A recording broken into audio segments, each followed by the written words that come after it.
So I've heard you say a couple times that you got some of your education from signing up for classes. Yeah, classes, Um, courses. Yeah.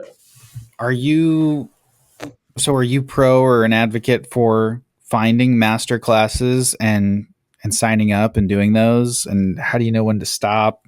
I mean, I've been very curious on doing that sort of thing, but I never have. I've never signed up.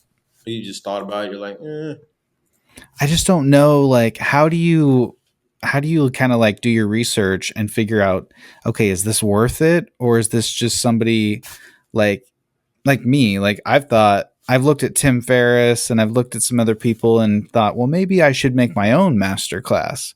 But then I'm like, am I really good enough at something to put out my own master class? And are there mm, people out there that are thinking like me, like, okay, I want to launch a master class, but are they really a master at it?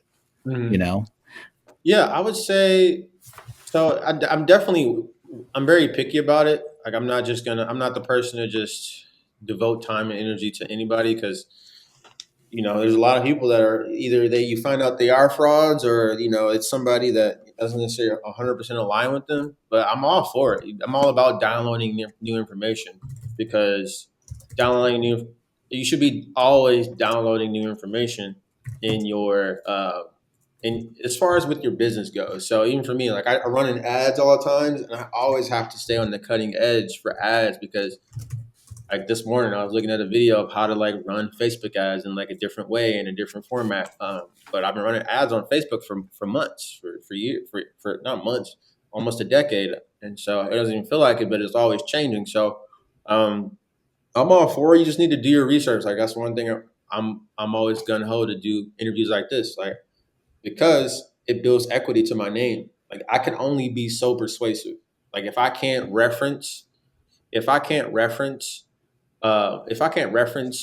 work that you've done, and have good tiebacks to people that you've impacted, and it's like impossible for you to go ahead and get in contact, then there should be an issue. You just need to make sure who you're listening to. You not just listen to everything they're saying. It's like I don't have information from one person. It's an accumulation for many sources. Like, I don't believe in a black and white mentality. I'm all about accumulating multiple multiple spectrums of information to bring in an assessment. So I don't have a black and white mentality. So if anybody in this case, I would always be downloading information, sharpening my mind so I can go ahead and progressively move forward to being able to define a new skill set or become aware of information that could benefit me.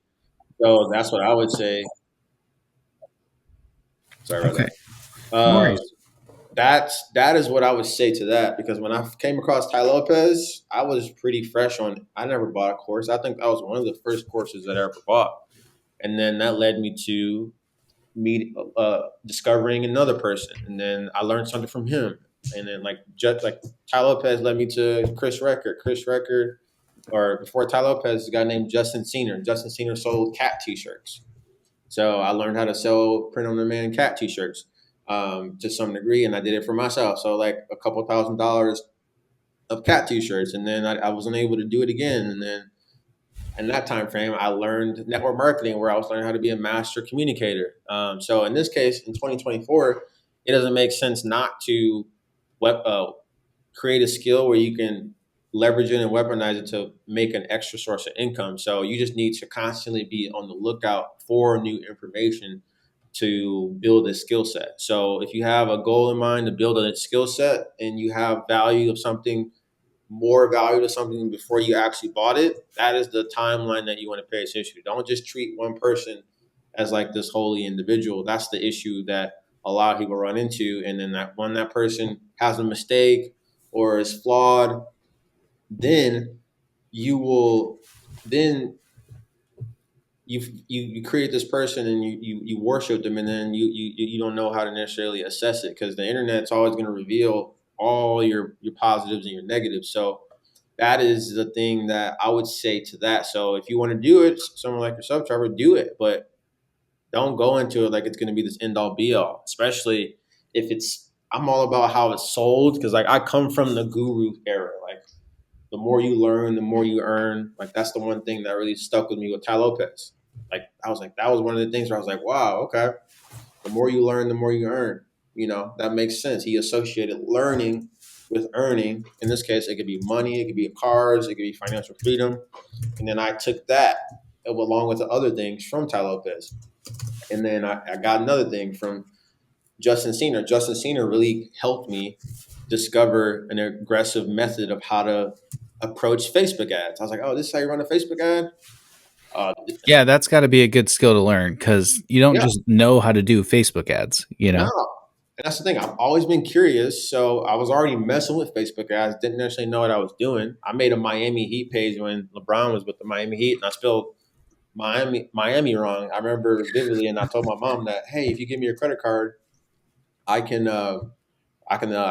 we can make money or something like that. So, and it was just, I was just paying for advertisements and I had people commenting and liking the page.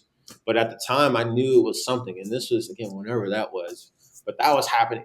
That curious mind was there. And then that has always carried me to, in this case, to learn how to use this new tool called social media and figure out how to get business from it. Like right after my internship, I had to I had to make money because my internship was paid, but it was only $2,000 a month. That was before taxes, so I was only making like 1,700 bucks in Scottsdale, and then sometimes I had to come up with all the rent because my roommate wasn't able to get rent some of the months, so I had to figure it out. So I did that, and one of the things I did is I would use Facebook Marketplace and I would sell things on Facebook Marketplace when it was fresh, and I was able to sell things same day. Go to a garage sale or go to Ross and get like a name brand bag or clothes, and I would cut off the Ross tag and leave the designer tag, and then somebody would come pick it up for the full price or for 20, Oh, yeah. 30, 40 bucks more than I did. So And that that's was like Gary V stuff, isn't it? Doesn't Gary yeah, V you kind of sell talk about? arbitrage. Yeah. Oh, yeah. But that just made sense to me. That's what I'm saying. I was just curious from a curious standpoint. It just made sense to me. So I've always been in the solution mindset, especially for me. I'm just aggressively more and more always invested in myself, and that's the thing. I'll never stop because again, progression is the only obsession. Like I'll never not be in a room or have a network of people that are ahead of me to some degree to keep myself sharp because I never want to be dull, and especially for me in advertising, I never want to be dull, and I want to be dull in my profession, or I never want to be dull in those that are around me because we've all seen what that looks like. And for me, as a competitor, being running track, and I was really good at running tracks, 110 hurdles, and then long jump. Those are the things I really accelerated at. I just transferred that mentality in this case to my skill set. So yes, you should definitely invest into yourself. No, you shouldn't take all of what they're saying as black and white, but you should take nuggets and then have that carry into the next piece of information that you get because it doesn't make sense. Like all this information came after school, and a lot of people don't even pick up a book again after school. And I didn't have No. an interest in school or reading or audiobooks until afterwards. Like I've read more out of school than I did in school, where I've listened to a book like every day. I listen to maybe a podcast every day, if not Alex Hormozy, $100 Million Leads.